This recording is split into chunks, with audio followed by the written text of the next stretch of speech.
Okay.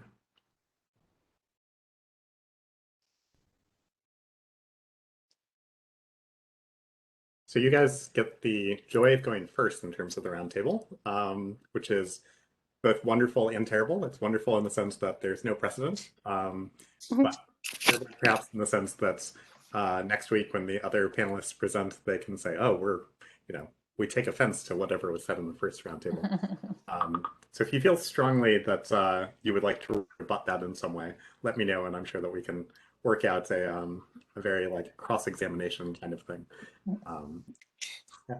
And hopefully we can have a reunion at some point um, at a conference once we're able to gather in person again.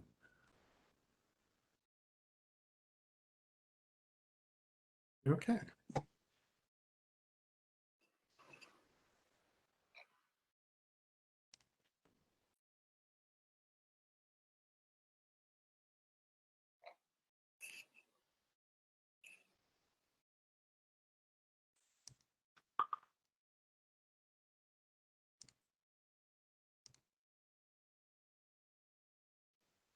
Okay, well, I'd say we're 8 minutes after the start time, so in hopes of using most of the time for actual discussion, why don't we start off? I'd like to thank our panelists for joining today.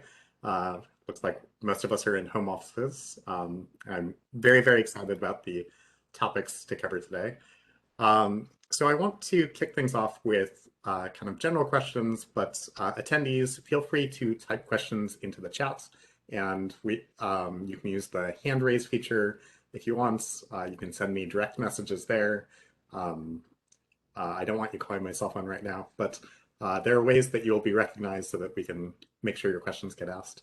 I'll start us off with one of my favorite questions, which is anytime that we're talking about a newer field or newer technique in imaging or research in general, there's always this question of where are we in the sort of curve of things? So, things kind of start off slow and then they build up momentum and, suddenly everyone's publishing papers on like P300 waves or something like that, kind of at this like massive peak. And then things start to sort of like whittle down a little bit before there are sort of subsequent waves. So where do you guys, or where do you all think we are? Do you think we're early on? Do you think we're sort of climbing that first crest? Do you think that this has been kind of a hidden part of science that people are only starting to now take notice of? Who wants to start off?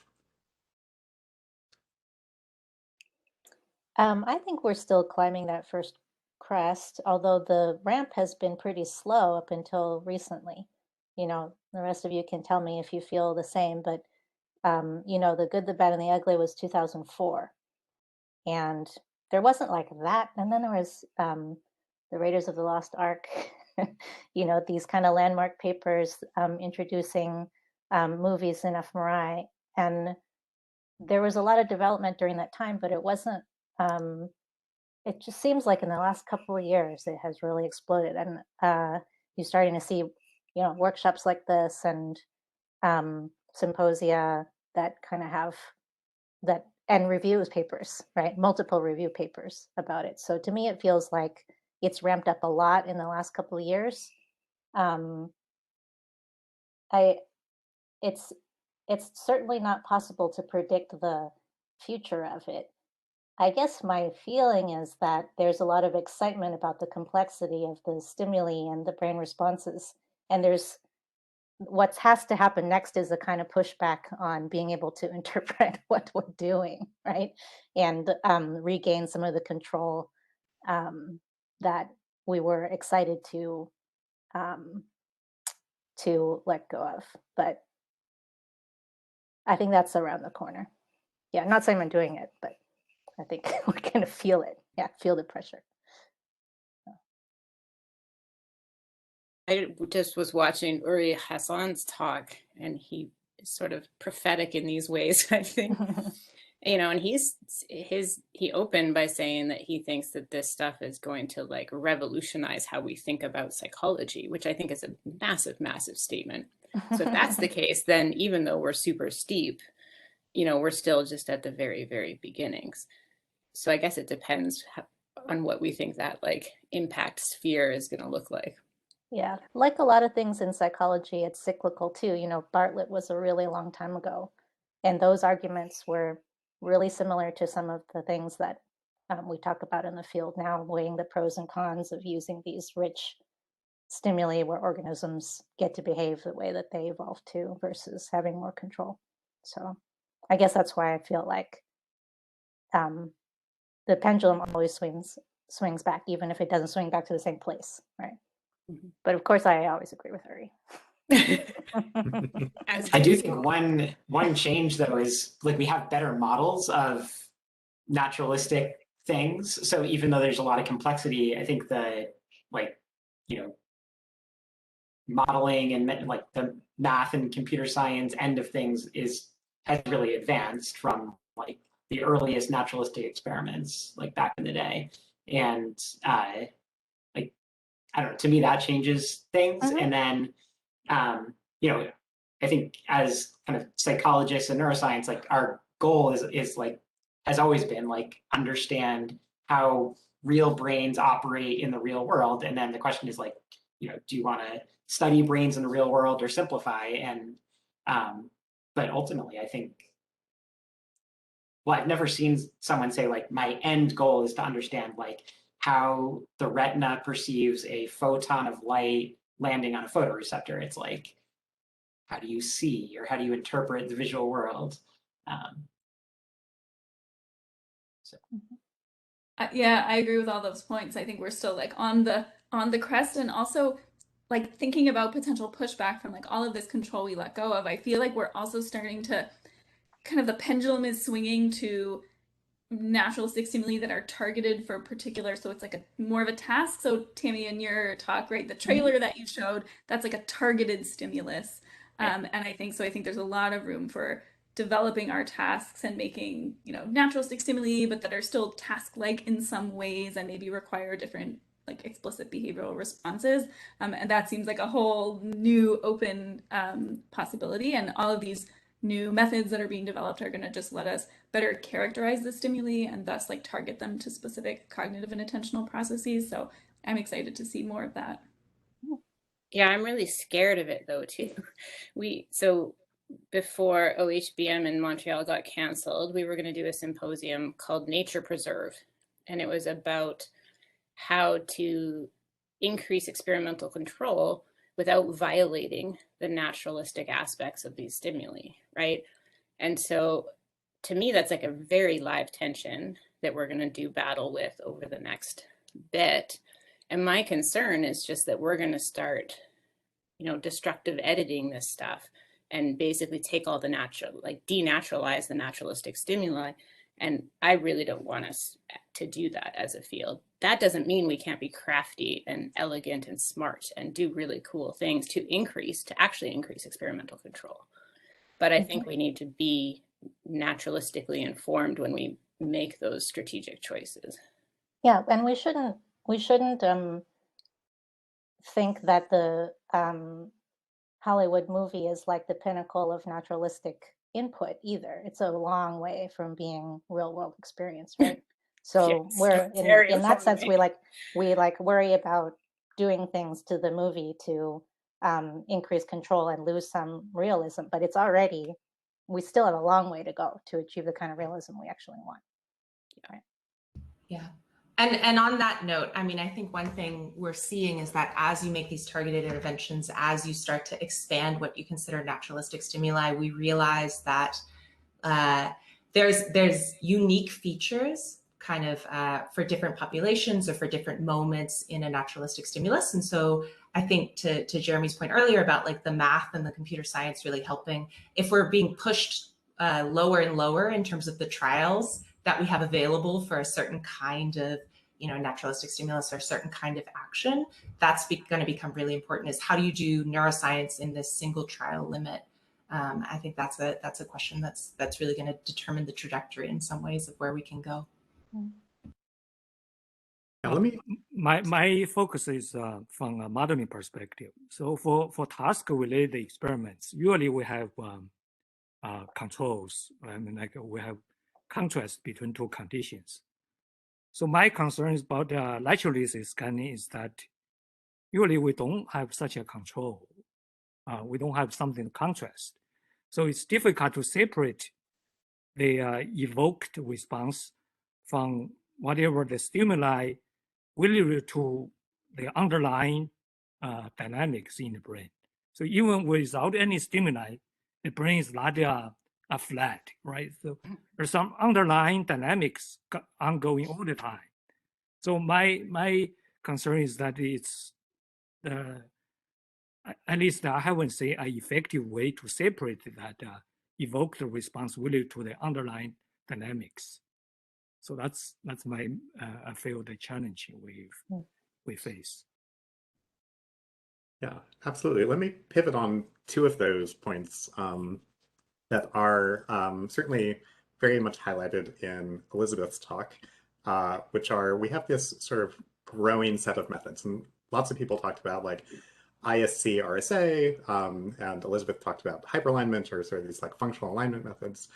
And one of the things that I often encounter is that when you first introduce these terms to someone, you hand them a paper or two that says, hey, like, look at this that uses functional alignments in some way.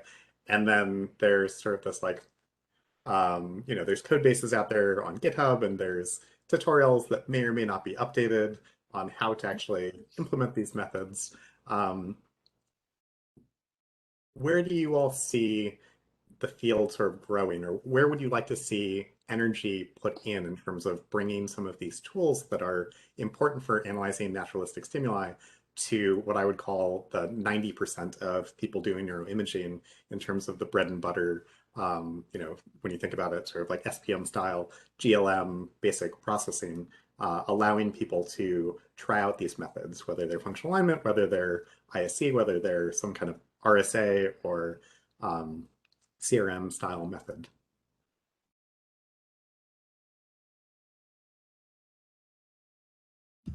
I feel like it's so important to release code with our papers. Like that's critical, and like, you know, documented, and then, you know, release a data, like the data set, the code, maybe a Python package, or well, I don't know if I'm allowed to swear, but MATLAB package, and yeah, and you know, passing tools that are easy to run to, like, you know, apply to your own data set. I think that's a way to increase how much they're used, just like lowering barriers to what it takes to actually do analysis. I agree. I think the easy to run part is key, is making sure that it's clear, like clearly document what format of data needs to be input into the code to run. I saw recently, I think eLife has a paper format where you can like open the code in the paper and then run the code to generate the figures. That seems great. It lowers the barrier so much to understand, like, okay, how does this code give rise to the figure right here? And I think it just encourages people to like expect that of their own work and start, you know, doing that by default, is keeping a code repository that can be like generalizable to different input data and create figures, and it just makes it easier. And I think that paper format is like great, and I hope that other outlets start considering things like that too. Yeah, I'd absolutely echo both of those points. I think having the code available and having it runnable is hugely helpful. I think too, like, because we're in this on-ramp, the methods are changing. And so it is still at the point where it is more like specific toolbox or paper-based. So I have to shout out BrainIAC from the Princeton Neuroscience Institute, has a really lovely series of tutorials that they published in PLOS Computational Biology, which is kind of like this eLife era idea, but as a series of notebooks that people can walk through and see a lot of these methods. But of course, you know, that was one paper, and the method will continue to change, and things will continue to update. So I think as a community, kind of having places where, you know, either things like BrainIAC or PyMVPA or hyper tools from, I know Jeremy Manning, your group, but kind of standard places where we're putting in methods, where we're expecting things to be tested and things are growing, having those reference implementations will make it easier for things to be accessible moving forward as they're accepted by more and more of the field and not just from the initial paper. It takes a couple rounds usually before things are really worked out.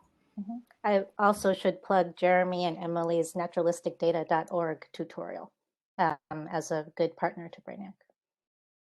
It's nice there. Yeah, I think there are a couple of these kind of hubs where you can send students to dig in and do like work through tutorials. There's data provided, you know, and get a sense for what to do. There isn't like an SPM style like field canon. And probably we're at the point where we should not have that yet, I would say. And then there's the other side of it too, right? About just databases that have naturalistic stimuli included in them, and hopefully we get more of those. And if we're sharing stimuli, that they be shared as a package with like a bunch of different tools that to annotate and describe, so that we can be consistent when we're using that specific, because the movie itself is so rich, right? That I think sharing it as a, you know, in like the forest data set, I would say is a great example of how to do that in depth. But yeah, we'll trend towards those things. At the same time, like I still hope everyone's doing their like unique little startups and like doing their own lab-based questions that are way out there, right? I did, you know, we'll do both, and I think should do both. One big advantage, you know, that like there is to having these big open databases of brain data, you know, maybe it's obvious, but like not only is it good for scientific transparency, but it allows labs that don't necessarily have a lot of resources to collect new data sets to like get off the ground and start doing stuff. And there's so much to explore. So I think that's like a really big thing.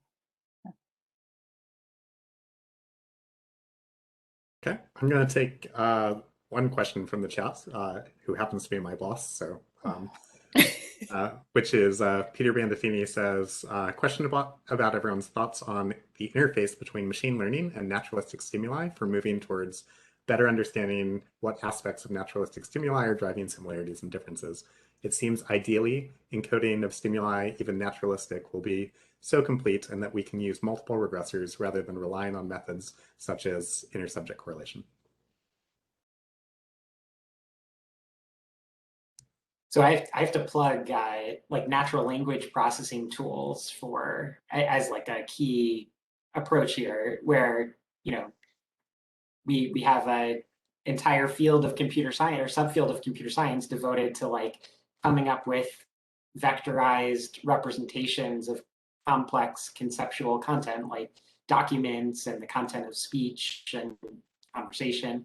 And I just think it's such a perfect you know, tool for looking at naturalistic stimuli, where it's like, you know, data comes in as, you know, the stimulus is like speech, images, motion. These are all the things that, you know, the big companies are spending their resources turning into vectors that mean things. And we can use those advances to turn complicated things into just vectors that we can analyze like, you know, any other vectorizable stimulus that we know and love as, you know, neuroscience, psychology people.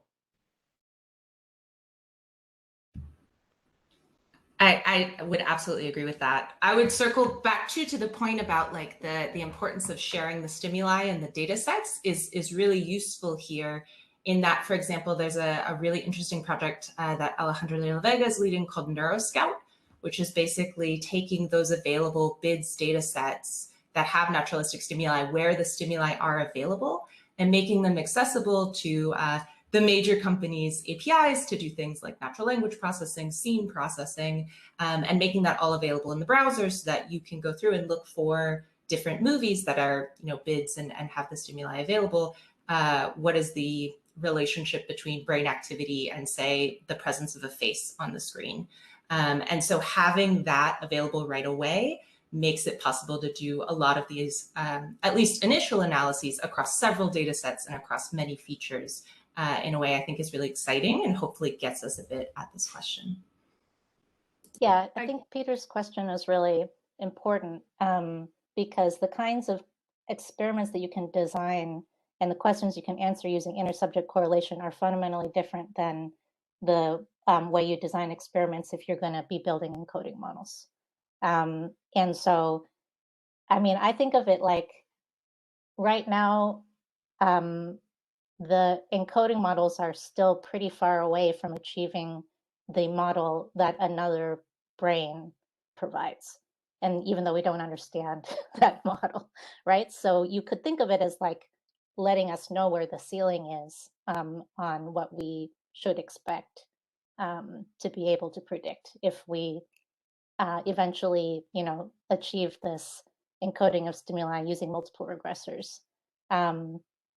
But I think we're really pretty far away from that ceiling right now. Although, you know, we continue to make progress, like everybody is saying. I also want to mention, in addition to the benefit of these tools to better characterize the stimuli themselves, tools that allow us to capture like ongoing behavior during naturalistic perception, I think will also help us better link the stimuli to the brain responses, right? Is it driven by eye gaze patterns, pupillometry, like physiological measures, self-report? I think, you know, there's a benefit to letting people just naturalistically experience a movie, like you just kind of sit and watch it, but there's also a benefit to collecting a lot of ongoing behavioral, physiological measures, and I think you know, those are valuable as well.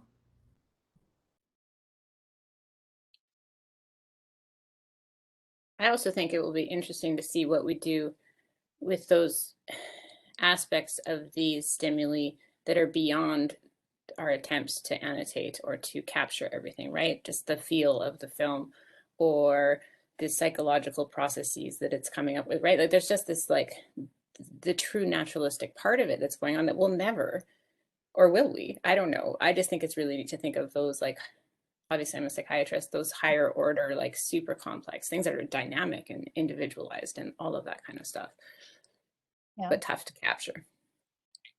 There are those style, you know, for images, they're like these really cool style transfer methods where you like, you know, take a photograph and pass it through a, you know, deep network, and then it turns into like a Van Gogh style painting that is based on the photograph in some way. But I wonder if similar approaches could be applied to like text or, I mean, someday film. I think movie models are pretty primitive right now, but you know, maybe in a few years, we'll be able to capture kind of nuances like the mood or feeling underlying the text or something like that. It's a really cool point, though, that it's like, it's not just the words or the literal meaning. It's like, how gritty is it? And like, that might not be, you know, translatable into a word, or like, how surprising is something, and no annotator is gonna like give you that feeling, or how does it connect to other events that are going on in the world outside of the film that make it relevant, and it's hard to capture that. Yeah, and something that often doesn't make it into encoding models, you know, the way that we think about how we might build these models with multiple regressors, is the fact that when a stimulus that appears to repeat is not the same the second time or the third time, it's actually some kind of combination of all of the things that came before it. So that's just one example of a big gap that we have to address.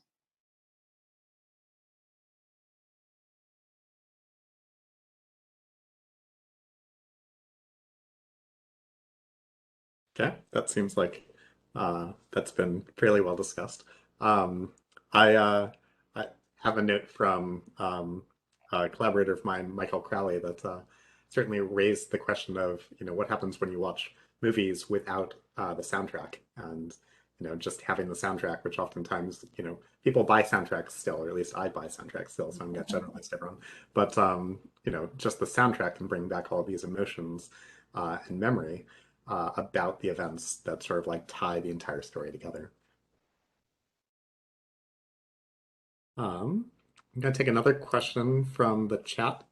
So from Taylor, question specifically to Dr. Chen, Janice Chen. I was really interested in finding, you mentioned that k-means clustering revealed about 9 patterns of activity are sufficient to explain reinstatement effects. You mentioned there may be related, this may be related to groups of actions. What kind of actions do you mean?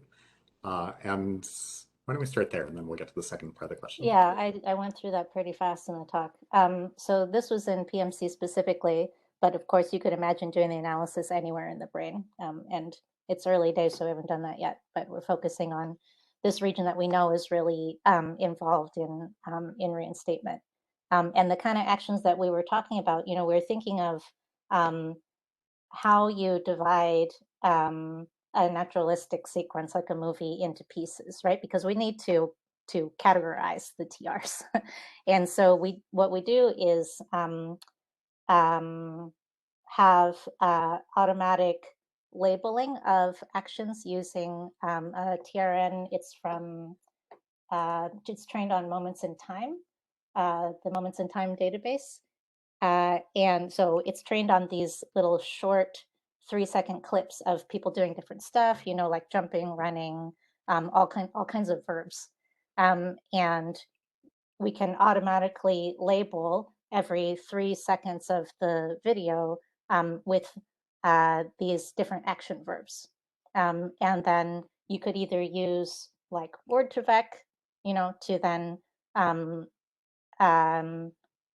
see whether the clusters that you derive from the brain patterns match, like are related or well described by the action labels. Or we actually also tried using Mark Thornton and Diana Tamir's ActFast coordinate system, which works reasonably well too. So, you know, it's pretty early in our exploration of like what kind of behavioral labels we might be able to put onto these data-driven clusters. That's the answer. Anyone want to tack on to that?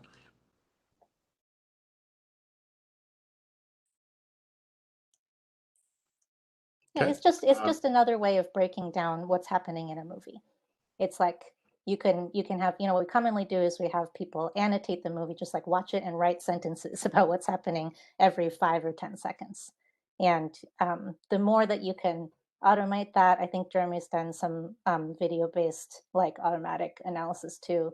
The more information you can pull out of that video, you know, the more possible regressors you have to explore.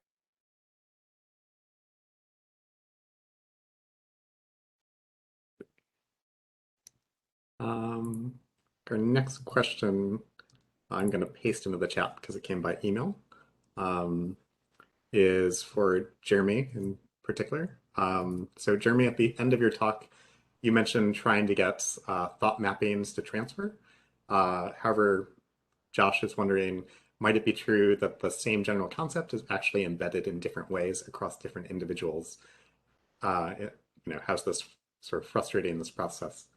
For example, if someone tends to think very abstractly and another person tends to think very much more metaphorically or concretely, the ways that thought is sort of mapped to the brain might diverge significantly. How do you account for this when investigating thought transfer? Well, so actually, this kind of thinking about how you could be thinking about similar concepts in different ways, that's kind of what we're trying to explain with our kind of general framework. So the approach we take is we're trying to map out, you know, what people know and how they think about the things that they know. And you could think of that as kind of like, you know, some surface in a high dimensional space. And, you know, if you have one person's surface looks like this and another person's surface is kind of aligned in the same way, then maybe they can communicate effectively about that part of kind of concept space. If people think about that part of concept space differently, then it'll result in a misalignment in that part of their kind of knowledge shape.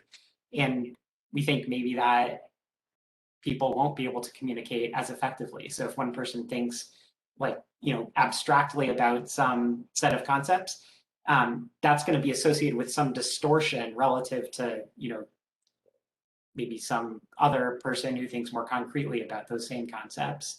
And so you can think about like different ways of thinking, kind of like distort, like, you know, stretch or skew or even shuffle around different parts of, you know, your concept space. And then, but it might not, but thinking abstractly or concretely or happily or sadly about some particular concept might not change how you think about some other concept. So it's not going to necessarily warp or distort your whole knowledge space to change how you think about one particular thing. But it's a great question. I think, you know, it's early days thinking about how to model and even study this. Very interesting. Let's see. Our next question came up throughout a number of talks in terms of functional alignment efficiency. So are there specific situations that you've encountered where functional alignment, hyperalignment, or SRM has decreased a model's performance? There's more to the question, but I thought we'd start there because I feel like there's a lot to say.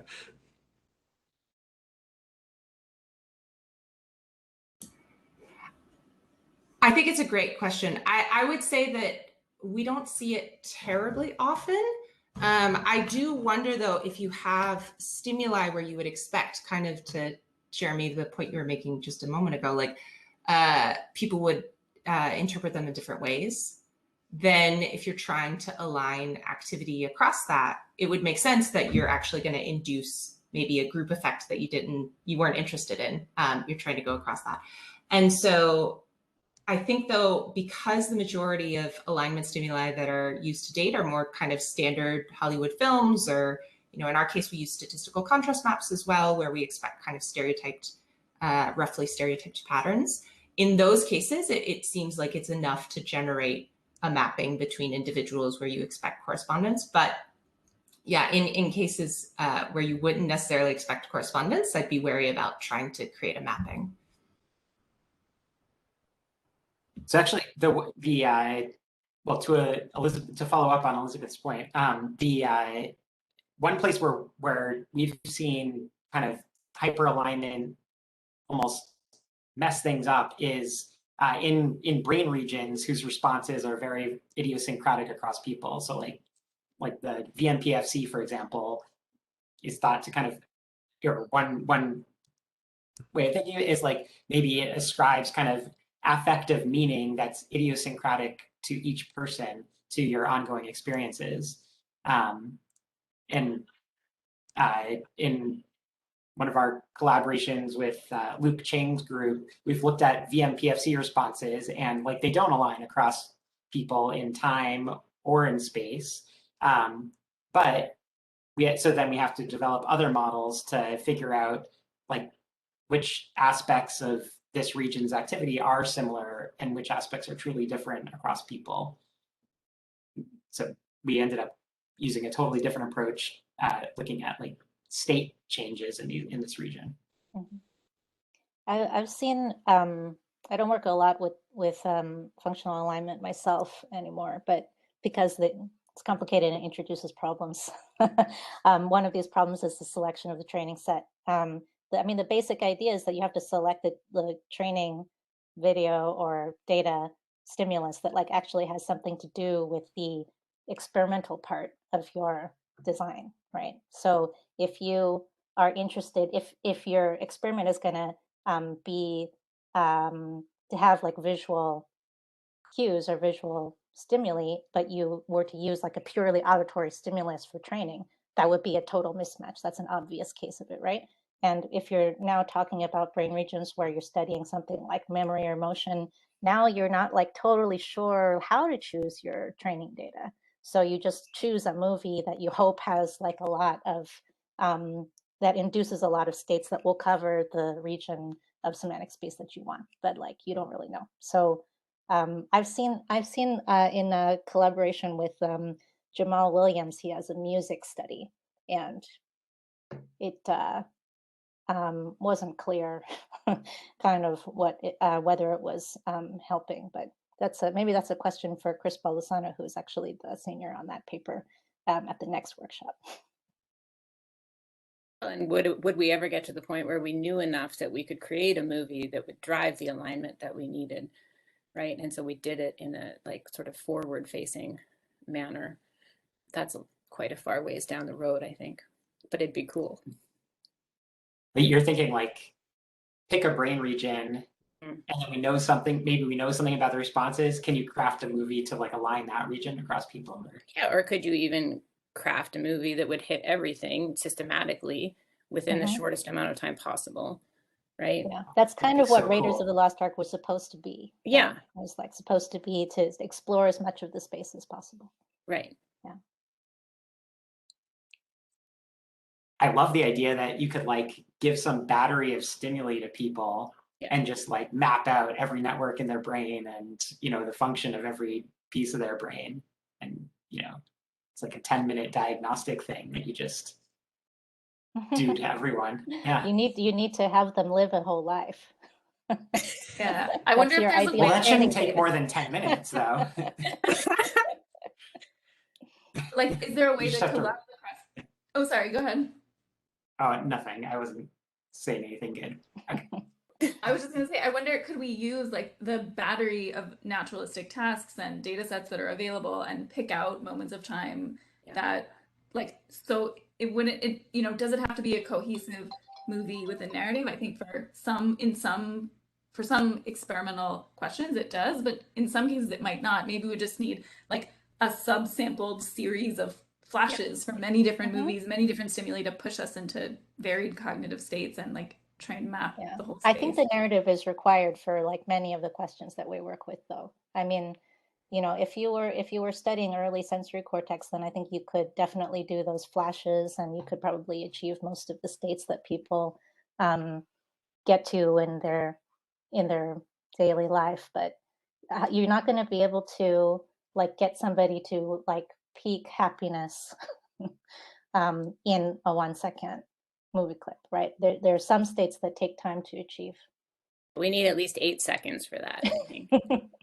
No, but it's But it'd be cool to think about how compressible different kind of states are. I mean, maybe you don't need a whole life. Maybe, I mean, maybe like at least for you could even start by looking at it in a movie. Like, how quickly can you relay the, you know, the key points of a movie, or the enough so that someone really feels like they know what's going on in that movie or story, and can you help make it go faster with like images or sounds or knowing something about the person's life? Yeah, I think it's and the broader question that we're talking about, I think, is it a good idea to use data-driven approaches to choose our stimuli, right? And so lots of times people are asking like, you know, should we have a film library that we all use, and how would we decide on these movies, etc., right? Should we look for high ISCs in prefrontal cortex and we should pick that movie to use?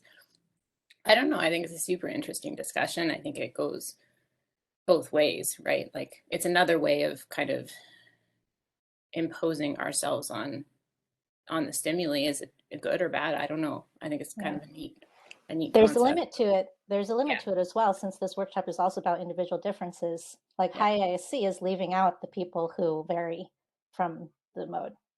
So like even the whole premise that you could design a stimulus that would align everybody in the world, like depends on thinking that there's no importance to individual variability, right? Right.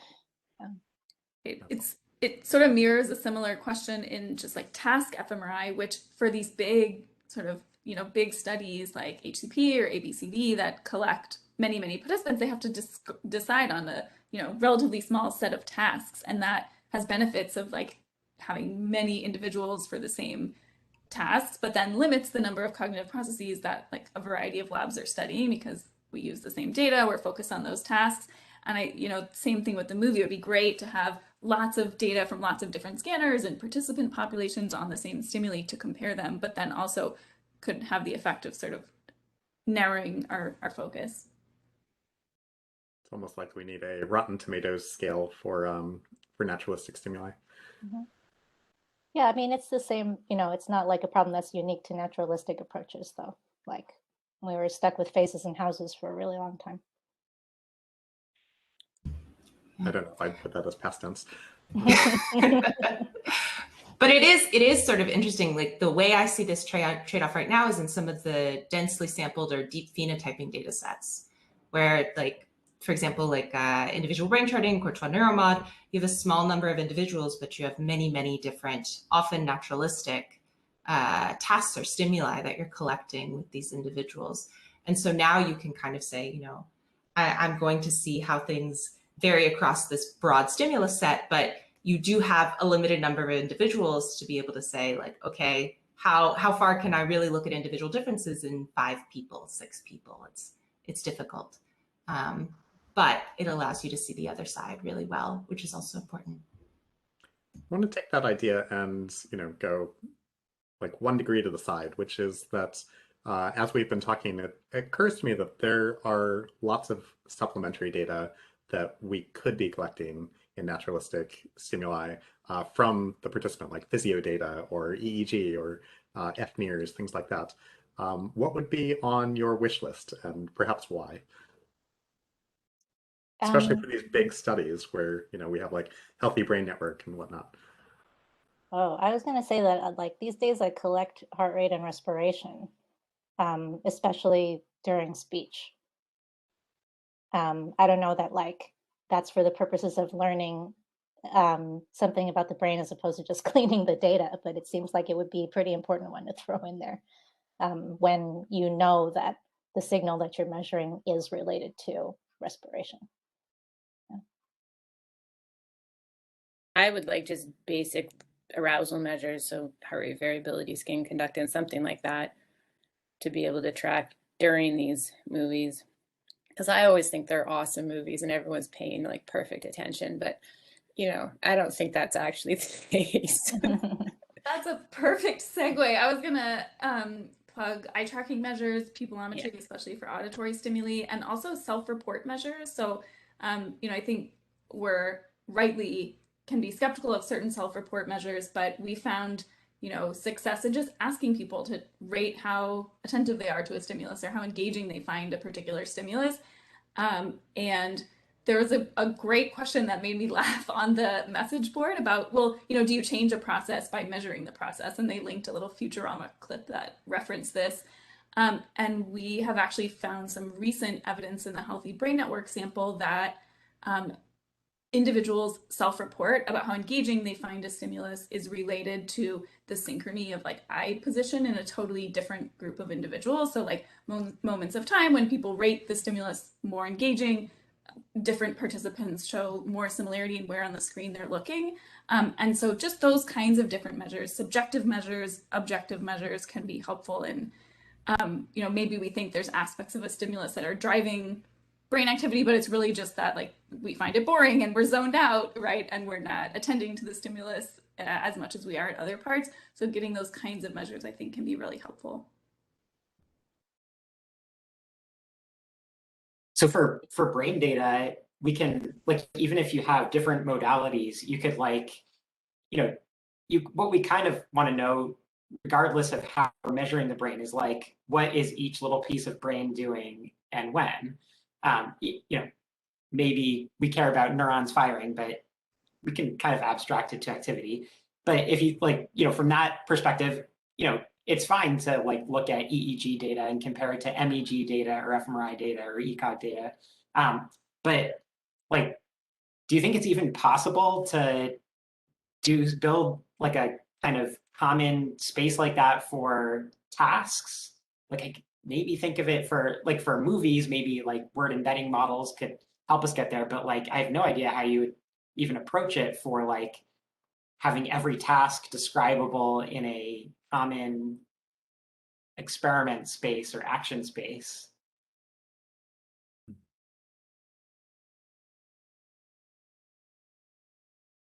Seems like it'd be cool though. Someone has a dissertation waiting for them. Let's see. Tristan Yates from the chat. I guess this is circling back to the discussion on cinema being not completely naturalistic, so feel free to skip this question. Well, we're calling on you anyway. But now, how much do you think our experience with mostly Western media is impacting our results in these studies? Even children have extensive experience with television and movies and may have expectations for what certain cuts or montages, etc., are meant to convey. As someone interested in narrative understanding and its development, this feels like an important thing to control for, or at least acknowledge.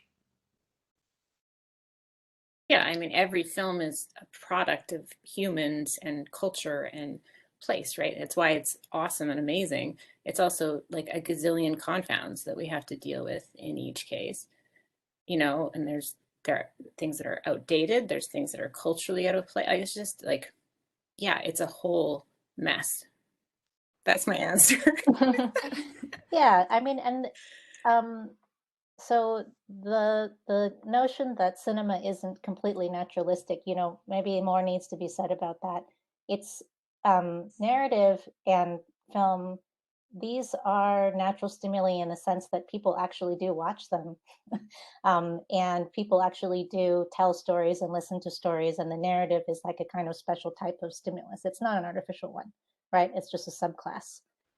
If you look at brain activity during a narrative movie, or as opposed to during an equally visually and auditorily rich movie that doesn't have any narrative and doesn't have any of these kind of familiar cuts and montages and storylines and things, you know, the signal overall is pretty different.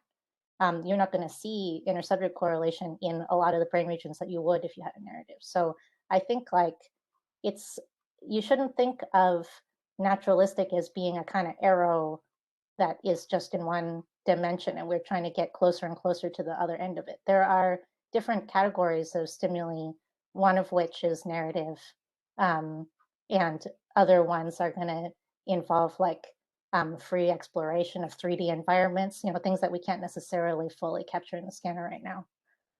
Yeah. But I think like for sure, having experience with media and stories, that's something that happens from a really early age. We start training our kids how to understand stories, right? But I don't think it's necessarily artificial, but it definitely could be culturally sensitive, right? It's gonna, you know, this is part of the problem of our subject pools as well. Like everybody has this issue of like how broadly you actually can sample. I think this is another benefit of the open naturalistic data sets, which is like something that I would advocate in trying to figure out what aspects of your stimulus are driving your results. Like, do you think they're just because of experience with a particular kind of media? One way to ask that question is to try and replicate results across very different naturalistic stimuli. So, for example, if you think your effect depends on there being a narrative, right, you could test it in narrative condition, replicate it in a totally different narrative, right, and show that the effect is different if you break the narrative. Or if you think that, you know, this doesn't depend on experience with a particular kind of, you know, mystery, suspense that we've kind of gotten used to by experiencing media, maybe you could find, you know, look for similar results across very different types of stories. And so I think that you don't always have to understand exactly what's driving your effect. If you replicate it across data sets and it's the same, where there's many, many different things, you know, that differ, then you can at least say what's not driving it, right? It's not driven by something that's very specific to this one stimulus. So I agree, it's really important to consider, and using varied stimuli can sort of help combat the possibility that findings are just driven by one particular idiosyncratic stimulus. Well said. I also fully expect that in whatever many years, just like we're task bashing now, right? Saying like this doesn't hold up under naturalistic conditions. We're going to be movie bashing, and we're going to be saying that the movie watching is a highly specific state. It's not like real life. These are the ways that it's different, right? This is what doesn't carry over. So I think there's, you know, there's lots of room there, but it's a really good scanner friendly state for what it is, I think.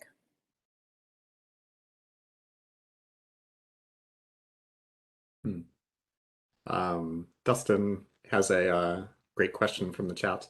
So on the note of narrative, real life is kind of a hybrid between having a well-crafted narrative and free exploration. Makes me wonder if people without an internal monologue would have less ISC than those who do. And I, for one, was shocked when I read that article that some people don't actually have an internal monologue, but happy to hear you all weigh in.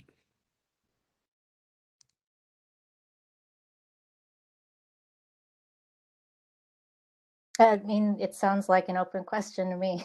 I mean, a movie kind of like negates the need for an internal monologue because it just tells you what you think, right? So I guess my prediction would be that I wouldn't have that much impact on ISC, but you could probably find other stimuli where it would make a much bigger difference.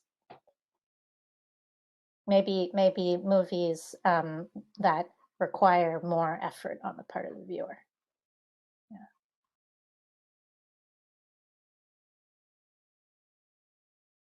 I do like the idea of the you know, Dustin's comment about real life being a hybrid.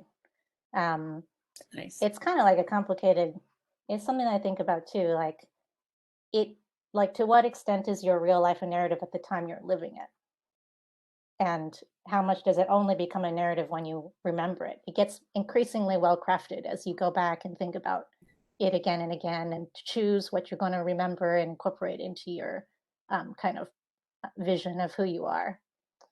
Right. So I agree, but I don't yet have a good description of what that hybrid consists of. Yeah.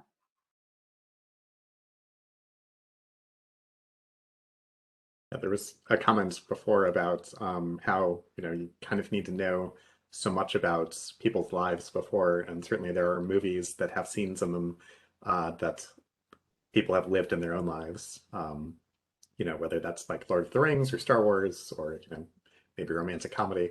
But yeah, it would be interesting to see how people could sort of rate the experiences of the main character or even sort of secondary characters, support characters, in terms of their own life experiences and how that may drive sort of their engagement and then response in terms of ISC. Like, are they less synchronized with everyone else because, you know, they're like living it in a different way than the people who think, oh, you know, this would never happen. Mm-hmm.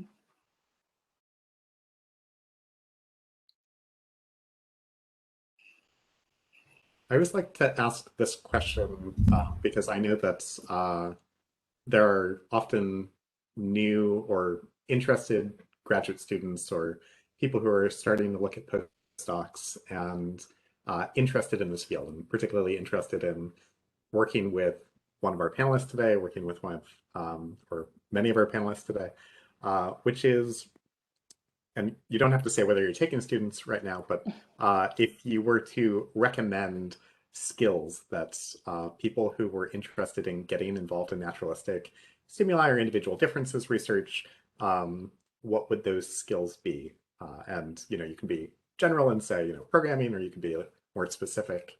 But I think that that will hopefully give people an idea of the kinds of things that they could work on or the kinds of opportunities that exist.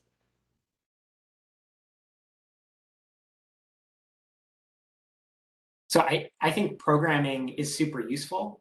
And like, of course, I'd recommend people learn programming, but I feel like the like defining characteristic, at least like the most salient thing for me working with naturalistic stimuli is like being okay with, it's like when you have a super complicated problem that you have no idea whatsoever how to solve, how can you not panic and still push forward in the face of like every solution you come up with being like inadequate, knowingly wrong, and like, you know, bad in some key way that's maybe fundamental to like what you started wanting to, you know, study. And so like I think there are many ways to practice that, but kind of yeah, I really think it could come from anywhere, but I think to me that's like the most critical skill, and that also I think is a useful thing to kind of practice for building up the kind of, you know, broad skill set that you might want to study interesting questions in, you know, using naturalistic stimuli. Yeah, naturalistic research is more exploratory on average. So you have to be willing to accept a certain level of uncertainty and understand that like a greater portion of your time is going to be spent on that data exploration, as opposed to crafting, you know, experiments with many crossed conditions, you know, and you're not going to end up with like a couple of bars to compare. So it's not for everybody. Yeah, it's very nerve-wracking at times. But I think Jeremy's advice is very good, regardless of the field that you're going into. You know, how to push forward when you're not exactly sure where things are going. That's true for all grad students. That's on top of being able to program, probably.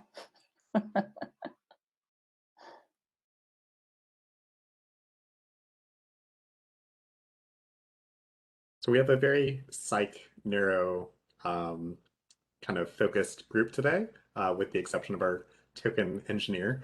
And so I do want to pull Gong into this and say, you know, from a toolmaker standpoint, obviously statistics has been evolving for quite some time, and you know, constantly in academia and research, we fight this wave that is, you know, we teach our students structural equations or multi-level models, and then the faculty members who they're often working with say, you know, just do a t-test, something like that. I know that, Gong, a lot of your recent programs have been building on sort of these mixed effects models, LME style things, but recently you've pivoted a little bit to doing things in more Bayesian models. I know this because, you know, some of them have taken weeks to converge on these like multi-ROI studies. I just sort of same question to you. Like, if you were just getting started in the field of imaging, particularly with this dependence for doing naturalistic stimuli, whether it's ISC based or whether it's sort of more traditional based, where would you start? That's a little bit open-ended question. I think from modeling perspective, I would emphasize the try to get it close as possible to the data generating mechanism.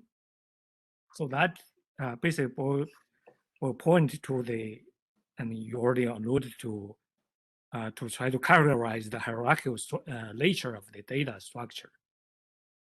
That's also probably is a pretty say something about the whole field about neuroimaging.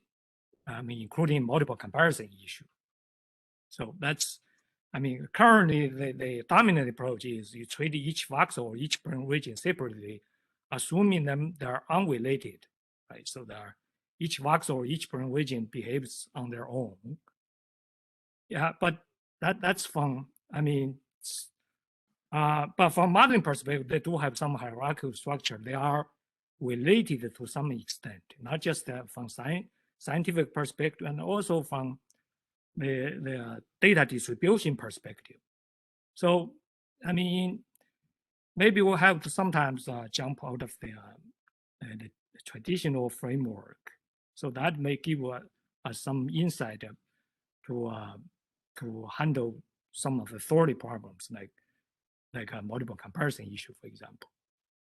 For naturalistic data, particularly, I mean, since I think one major approach is about ISC, intersubject correlation. So that also involves the hierarchical structure, right? Once you have pretty each subject pair, then you have many pairs. N subject, you end up with n times n minus 1 divided by 2 number of pairs. Those pairs are not independent of each other. How to handle the relatedness among those pairs, that is also challenging. So that's another way to we need to get down to the hierarchical structure or multi-level nature of the data. So that's as far I can say. That's those are the few perspectives, the challenging aspects of the modeling naturalistic data structure. So that it's more challenging than the traditional t-test or ANOVA structure. So that's you need to handle, I mean, depends on your framework and how to handle random effects, or how to, I mean, sometimes it's a listed or some intertwined structure. So that's the daunting part. Nice. We have a question for Monica. I noticed in your talk that the positive attention network was lower than what I typically see active with attention effects. Is there any overlap? Is this network somehow performing with a different function than that which is active with attention modulation? Thanks, Peter. That's a good question. So in my talk, I presented a network of functional connections that scale with better attention performance across individuals and also seem to track fluctuations in attention in some naturalistic contexts too within individuals. And so the question is, does this data-driven, large-scale, complicated network map onto regions that we know are active when we're paying attention in tasks that manipulate our focus, that have been validated with earlier fMRI studies and electrophysiology and many different methods. They don't perfectly align. So I came at this approach from the perspective of, okay, we have like task positive regions and task negative regions, and I was sort of surprised to see the distributed nature of this predictive network. And it turns out if you actually lesion the network to exclude regions that we, again, know from lots of modalities are involved in external focus, like you lesion all the prefrontal and parietal regions from the networks, it can still explain variance in individual differences in attention and attention fluctuations. And so it seems like it's capturing a more distributed signal, although of course those regions are contributing to predictions. They're really not explaining the whole story. And so I'm going to draw an analogy here, and maybe this is stretching too far, but I think these data-driven prediction approaches can really be hypothesis generators in helping us identify new interactions between regions that might be involved in a particular cognitive or attentional process. Here's the analogy, right? Just like naturalistic stimuli can be like hypothesis generators, and we may not go in with a specific sort of top-down approach. And as Janice rightly mentioned, we might explore the data, understand it, generate new hypotheses about what's going on. And so I think combining approaches can be really powerful. So using these data-driven approaches to identify, aspects of brain activity or connectivity that relate to behavior and asking how those map on to regions identified in more hypothesis-driven ways is, I think, useful, just like combining naturalistic investigation with sort of more classic task analyses can be really helpful in nailing down the relationship between brain function and behavior. Nice. Let's see. Josh asks, what do you all think about interactive naturalistic stimuli like video games? Do you think we could devise techniques to analyze such data, even though those subjects become desynchronized in that case? On the plus side, tuning synchrony/ISC is less of a problem. People are doing it. I'm making like some moves to do it as well. I think like the problem of not being able to use intersubject correlation the way that we're accustomed to, because people aren't time locked. Okay, this is a problem, and there's two ways to deal with that come to mind. One is if you can still identify the points of correspondence across people, even if they don't occur in the same sequence. Like here you are in the video game world, you're at point XY on the map, and another person, the other subject, like whenever they get to point XY, like you'll count that as a match, right? If you have, not necessarily like spatial strategy like that, but some way of mapping across people, then you can still do ISC, either spatial voxel pattern ISC or temporal ISC. And there are some like caveats to how well that might work, and it remains to be seen, but that's one way. And the other way is the intersubject RSA that others have talked about in their presentations. So in that case, you don't need to do ISC directly between all of the subjects, right? You can you can map them to some kind of behavioral template instead. I don't know, maybe other people have other strategies for doing this. Like, I really want to do it either like with VR technology, exploring a world. I'm like working on interactive, like choose your own adventure stories and like web browsing stuff. But there is a big challenge there of not being able to use the tools that we have spent a really long time developing. Yeah. It's much less fun than video games, but in my lab, we're like doing a similar, like, I guess it's similar in some ways, like kind of an interactive approach where we have people like either answering quiz questions or like writing little computer programs if they're learning like intro to computer science. And that also has like a similar not time locked challenge to it. One of the things that's most difficult, for me conceptually is like, what's the ground truth? Like, if you have everyone watch the same movie, then like a nice sanity check is like, your brain looks like my brain and we watch the same movie. But if you have everyone doing a different behavior and everyone's brain looks different, like, how do you know that you're even like, you could just be measuring, like, recording random noise and you'd never really know unless it has some predictive powers or something. But it's really hard to line up across people that are behaving and being measured in different ways. That was a comfort we got when we started using movie stimuli, but we didn't have it before anyway. So, Yeah. No, and I mean, I think this question of how to look at it is so important because, yeah, as we start to move to more and more naturalistic things, I think video games are a nice, almost an intermediate step, right? Because there's still control. You can still, exactly like you said, Jonas, map to X, Y across participants if people have to go through the same sequence, but you don't have as much control. So I know, for example, Pierre Bellec is leading this, I think I mentioned this Courtois Neuromod deep phenotyping, and one of their goals is they're collecting a lot of video game data, but they only have a small number of participants. And so what they're doing is they're comparing models trained on the participant brain data playing video games to models trained just to solve the video games. Because this is a thing that's been done in artificial intelligence already, is to see, we're reasonably successful at training artificial neural networks to play video games. And so what they're using then is just saying, okay, for each participant separately, if I train a model on their behavioral video game data and I train a model on their brain video game data, how closely can I associate those two? And I think that sort of direction too will be really, really interesting. Mm-hmm. Yeah, that's great.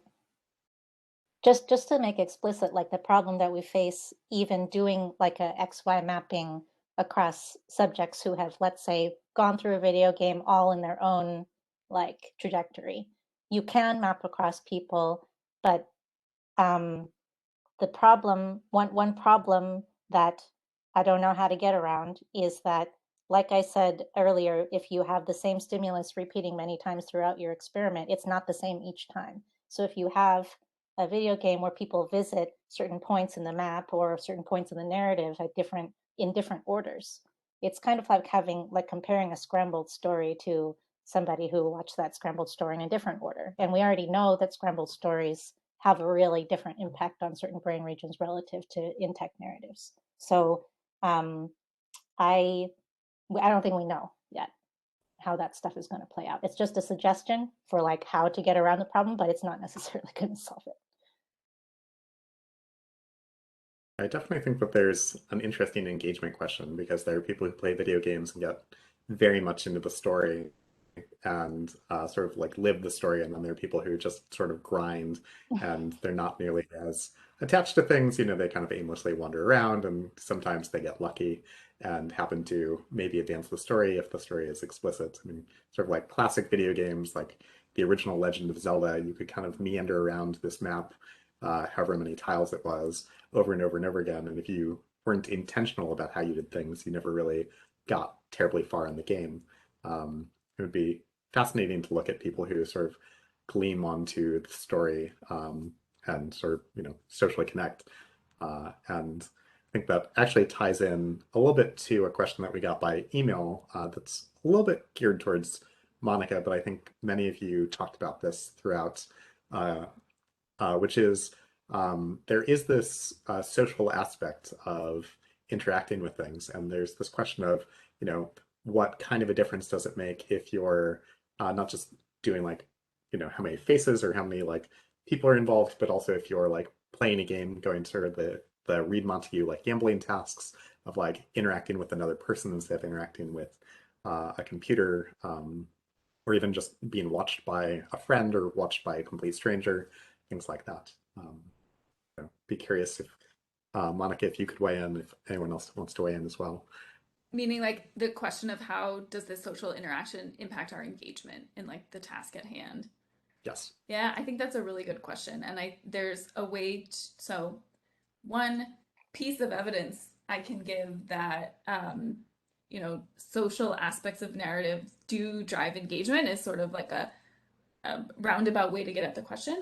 But Ha-Young Sung, who's a PhD student in my lab who led a project asking whether we can use fluctuating patterns of connectivity related to attention to predict how engaged people are in stories, found that sort of engagement, how engaging people found different narratives scaled with the emotional content of those narratives, right? And I think of like in those particular narratives, the emotional moments were also social moments, right? It had to do with characters interacting with each other or characters like, you know, a focus on the characters' feelings.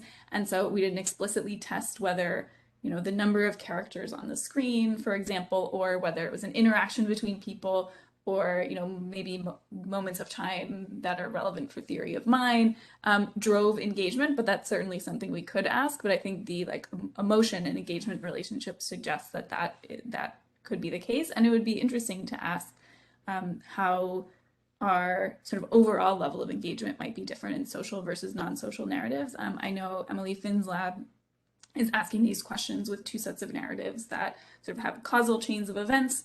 Some are social, some are not, and those projects might, you know, answer this question as well. And we talk about this sometimes when we're making a movie, right? Or so with something like Inscapes, where we were trying to be non-social, right? Well, we're humans, we're making it. You're a human, you're watching it. At that point, no matter what I'm putting on the screen is social, right? There is a sense in which I think that that's true. And is narrative itself just our brain's ability to try to understand social everywhere we go? Is there a type of narrative that is non-social? I don't know. I just think it's really interesting to think about. But yeah, I think social in naturalistic stuff is like a massive driver. Yeah, it's embedded in there. I mean, isn't it important to like be able to purely extract the essence of social thinking like from our stimuli? Is it even like sensible to ask for that? I don't know. Like when people are narrating what they remember, like we always write about it, you know, from a memory perspective, but it is intrinsically social because they wouldn't talk for 30 minutes if they didn't think anybody was listening to what they were saying. They're talking to the experimenter or they're talking to an imaginary person, right? I don't know that there is really a way to like remove that, or if it makes sense to try to remove it or control for it. I've enjoyed the fact that I've noticed that many of us are nodding, creating exactly the motion artifacts that Tammy talks about in her talk, as we're like listening to things in this very naturalistic stimuli. Yeah. Oh, sorry. Go ahead.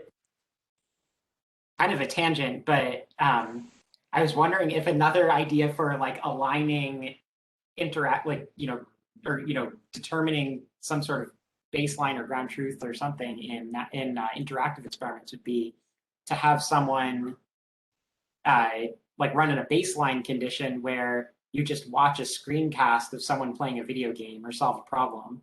And then you have like brain responses from someone else, or maybe multiple someone else's, you know, but the, you know, difference is some people were, or one person was interacting and everyone else was just kind of passively viewing.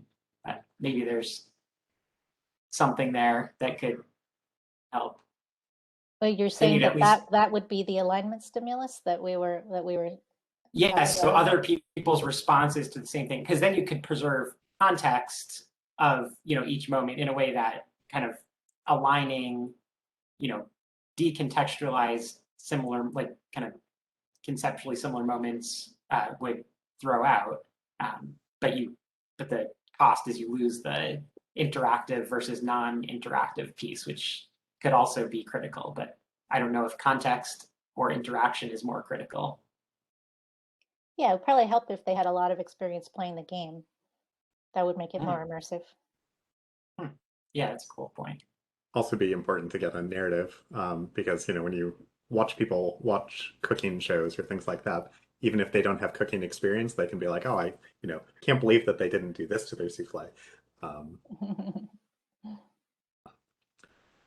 See. I want to move us into a clinical question from Samika Kumar, which is what impact might work on naturalistic stimuli and individual differences have in the future on how we characterize, diagnose, and suggest treatments for psychiatric and neurological disorders? And how do you envision this translating into a clinical setting?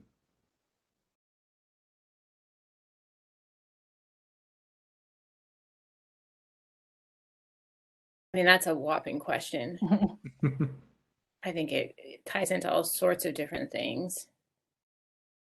Biomarker work, like broadly speaking, and the use of naturalistic conditions in that. I also think that there's maybe something interesting afoot that is more of this kind of use the naturalistic stimuli, use the richness of the data, and like derive something interesting or something clinically relevant from within all of that mess, right? So that it's more of a data-driven approach to a diagnostic category or a symptom that is interesting across domains or something like that. But that's sort of where my mind goes when I first hear a big picture question like that. I think about it as like a distortion. So it's like, the world throws some complicated thing at your brain, and then you can't process all of it or remember all of it. So you have to kind of compress or distort or emphasize or de-emphasize particular pieces.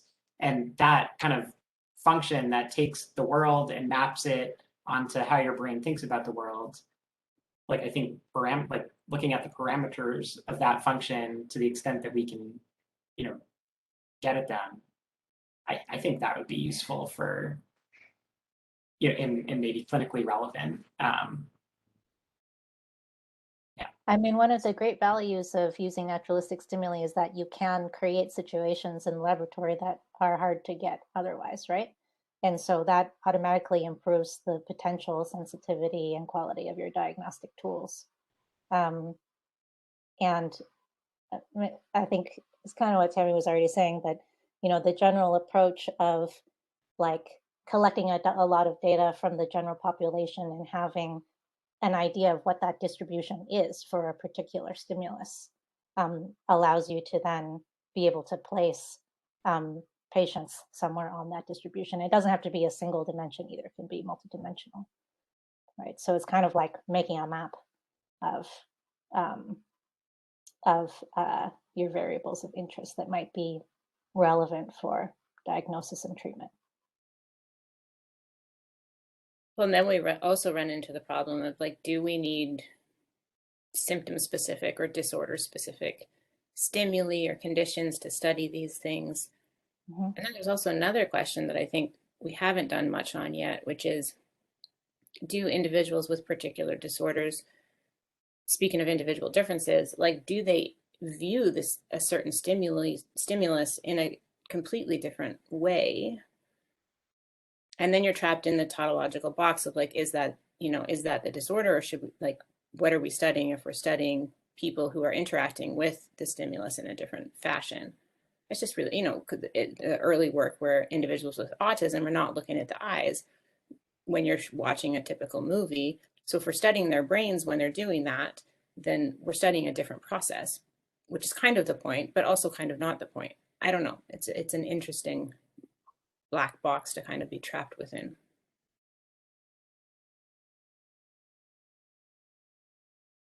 I'm going to try to squeeze in one last question, well, combination of questions, which both have to do with layer MRI.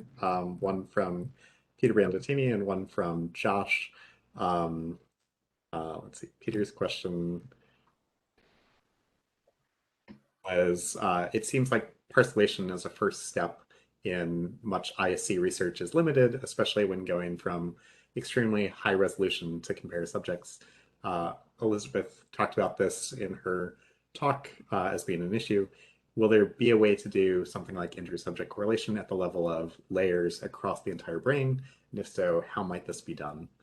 And the sort of supplement to that question is, you know, because hyperalignment presents a difficulty in visual inspection for goodness of fits,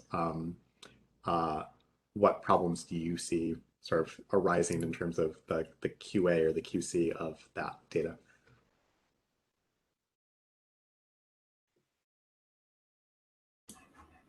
Yeah, I think these are both really great questions, and I think it just speaks to like something that we're seeing again and again with this, which is we're just working with really high dimensional data in all kinds of dimensions. Either, you know, you have stimuli that are really rich and complex and you can characterize with many, many different vector spaces, or, you know, you're thinking about individual trials. And now if you're thinking about moving to layer fMRI, you've got very fine resolution. And now that's going to add a whole other complication. So I think in part, it's a computational question. It's a matter of like, how do we write programs that can actually handle this? How do we have statistics that can actually handle this? But on top of that, it's also sort of a conceptual question of what does it mean then to be similar in all of these layers, you know, across the brain. If we want to look at that at once, how are we going to characterize that? Because we're not going to get back a neat answer. Kind of going to this being data generating, we're going to get a lot of information back. So yeah, to me, we could talk about it from like a computational perspective, but from a broad conceptual perspective, I think that's sort of interesting too, is just like, what does it mean to get this back, even if it is possible? Can we refer questions to the next workshop? Absolutely. Yeah, I imagine there will be more of these, and yeah, certainly online conferences are on the radar as we sort of feel out where things are going in terms of travel and science. So we are out of time, and I like to try to keep things mostly running correctly. But I'd like to take a moment and thank all of our panelists today for not just being here today, but also your fantastic contributions to the workshop, and certainly all of your answers today as well. Thank you, Peter. Thanks for organizing. Yeah, It's been great job great. organizing and kind of making the discussion flow. Yes, thank you. And thanks everyone for your questions. I will. And good to see you all. I will buy you all bubbly drinks next time I see you. Bye. Take care all. Bye. Thanks, everyone. Bye.